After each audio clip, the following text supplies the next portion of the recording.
Welcome to the U.S. Military Base YouTube channel. Let's start with the latest news of the military agenda. Ukrainian Armed Forces Eastern Group spokesperson Serhiy Cherevati reported that 34 clashes took place on the Bakhmut front during the day and Ukrainian forces neutralized 126 Russian soldiers. Noting that 127 Russian soldiers were injured in the clashes, the Ukrainian official added that the Ukrainian forces managed to destroy 4 ammunition depots. Shared reports show that the Wagner Group's troops on the Bakhmut front suffered heavy losses. Although Russian commanders have sent Marines and paratroopers to the area, these soldiers guard the defense lines to the north and south of the city. This allows Russian soldiers to be in safer places. However, the soldiers of the private company are working near the railway in the east of the city, where the conflict is most intense. It is not possible for the Russian army to achieve success in the near future, especially in this front, where Ukrainian mortar units and snipers show superior performance. In addition, when we look at the statement made a few minutes ago, we see that the Russian army no longer has the strength to carry out a large-scale attack. The Ukrainian General Staff reported that in the attacks carried out by the Ukrainian rocket forces and artillery units in the evening, 2 clusters of Russian military personnel and equipment and a Russian electronic warfare station were hit.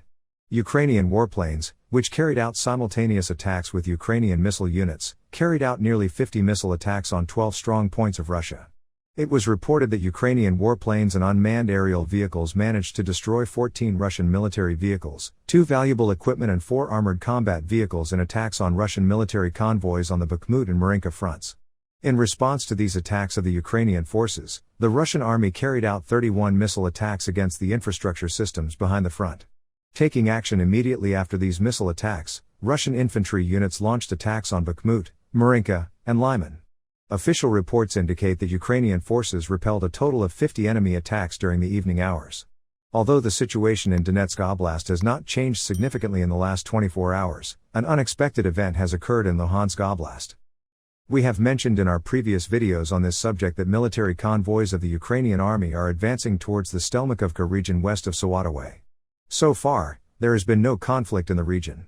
However, during the dark hours today, violent clashes began to take place in the region. Maps shared by open sources show the Ukrainian army advancing about 600 meters in the area. More interestingly, the photos shared a few minutes ago show that the Ukrainian army has brought more equipment to this region. Green camouflage M2 Bradley combat vehicles are seen in the photos shared by Ukrainian soldiers on social media. As you may recall, the 1st Ukrainian Battalion completed its Bradley combat vehicles training in Germany in February. Open sources reported that close to 100 Bradley combat vehicles have been delivered to Ukraine so far. In addition, hundreds of Leopard 1 tanks left Western Europe for Kiev. According to plans, the tanks are expected to arrive before summer, but this time it depends on the conditions. Leopards are currently being repaired and prepared for conditions in Ukraine. From Denmark to Ukraine, the expected 100 tanks should flow into the ranks of the Ukrainian army. A similar statement from the Danish government a week ago coincides with rumors that Ukraine's counterattack could be in the middle of the year instead of spring.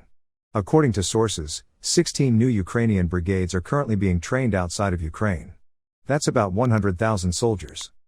It is not yet clear when Ukraine will begin the counterattack. Initially, many media began to claim that this will happen in the spring. Some even point to April 30th as a possible prelude to a Ukrainian offensive. Such allegations were denied by the headquarters of the Ukrainian army. Headquarters does not say when the counterattack will begin. Now we are talking about early summer or midsummer.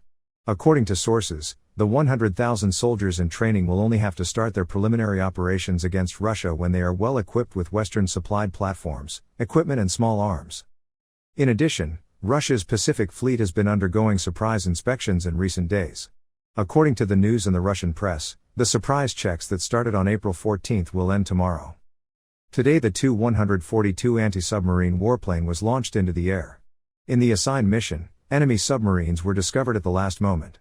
Submarines were Russian mock targets aimed at countering the Tu-142. According to the reports of the Russian Ministry of Defense, all used Tu-142s were able to fulfill the tasks assigned to them.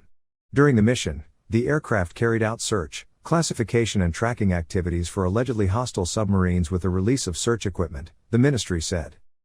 But for the Tu-142 crew tested today, the mission continued with the issuance of a second order. During the flight, the Russian crews were instructed to fly a certain route over difficult terrain.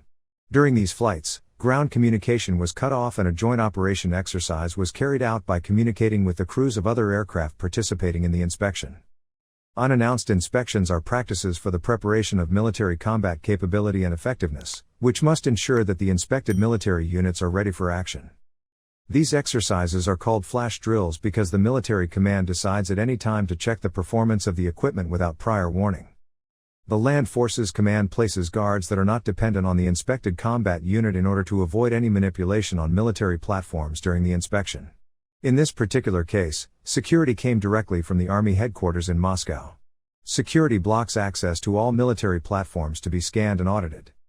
Tomorrow, April 18th, is the last day of the surprise check. According to the statement made by Russian Defense Minister Vladimir Shoigu, the combat capability of coastal and sea-based missile systems will be tested. The ministry says real rockets will not be fired. Most likely, all systems will be tested with electronic starts. On April 14th, a surprise review of Pacific Fleet forces began, and personnel were placed on full alert. Long-range aviation, Eastern Military District aviation, troops and auxiliary units are participating in the inspection. On April 16th, the air defense units of the Pacific Fleet began combat duty in the new positional areas. During the march, the personnel performed the duties of an imaginary enemy and detecting targets. In the coming days, we will follow all the military and political developments in the world, especially the Russia-Ukraine war, for you. To be informed of developments faster, you can subscribe to our channel and turn on notifications. Also, if you like our video and leave a comment, you will make us feel your support. For now, I wish everyone a good day. See you soon.